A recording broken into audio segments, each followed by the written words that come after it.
They say that you never forget your first.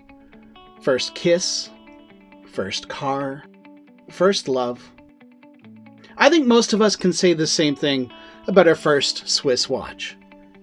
There comes a time for most watch enthusiasts when we know that we are ready to branch out from Seiko, Orient, and the various micro brands vying for our affections, and dip our toes in what is often seen as the ultimate region from which to collect finely made watches, Switzerland.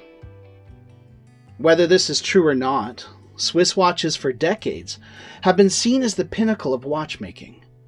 And for that reason, they also come with a price. So for the humble working man or woman, our first watch may not be a Swiss piece. But there are some affordable Swiss brands on the market that offer great value and fine watchmaking starting at only around $350 US. Perhaps the king of these entry-level Swiss watches is Hamilton of the Swatch Group. Today, I want to show you a watch that is near and dear to me. The Hamilton Khaki Navy Pioneer, my very first Swiss watch. Now, this watch is definitely not a big seller for Hamilton. It is eclipsed in popularity by the Khaki Mechanicals, Interstellars, and Jazzmasters in their lineup. But that doesn't mean that it isn't a great watch. Sometimes the best things in life have yet to be discovered. Admittedly, I'm a huge fan of Navy and deck watches. I love their simplistic design, legibility, and vintage vibes. A lot of deck watches exemplify a clean look that feels at home in an age gone by, and that's because they are. Deck watches take their inspiration from mechanical chronometers created for navigation on seafaring vessels in an age before Casio gave us cheap digital watches. Some of these first deck watches would have been pocket watches retrofitted to be worn on the wrist, thus the often inclusion of wire lugs even in modern designs. They evoke a sense of a time gone past where adaptation meets practical necessity head on. You can see this inspiration in the case design of the Hamilton Navy Pioneer. Coming in at 43 millimeters by 52 millimeters by 11 millimeters thick, the Navy Pioneer in this configuration is definitely for those with larger wrists, or for those who desire significant wrist presence.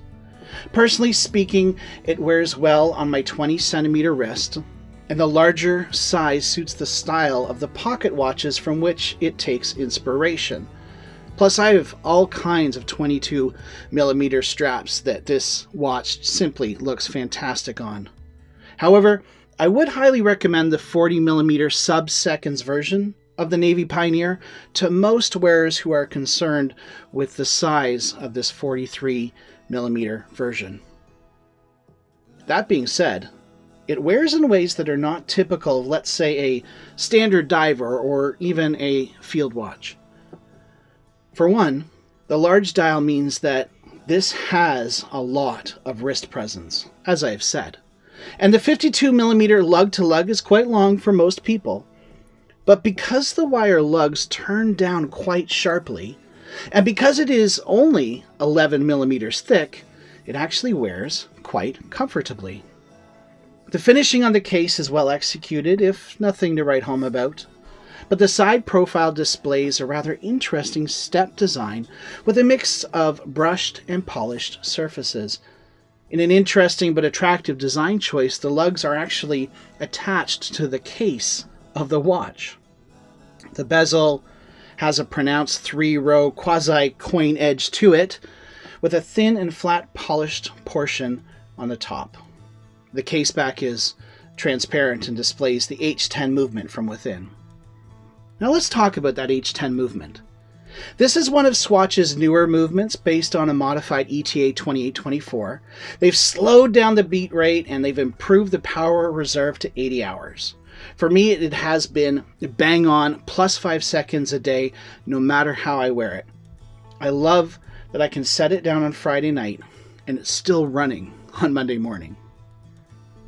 Flipping the watch over, we see a crisply printed dial, with an outer ring sloping sharply up towards the bezel, which contains Arabic numerals at 5-minute intervals. At the base of the slope is a traditional railroad track chapter ring with bolded marks at every hour. These significantly help with telling time at a glance. The hour markers are proportionately large Arabic numerals in a serif font. Hamilton is printed below the 12, and automatic above the 6. There's a date at the 3 framed by a black outline, and Swiss made sits at either side of the 6.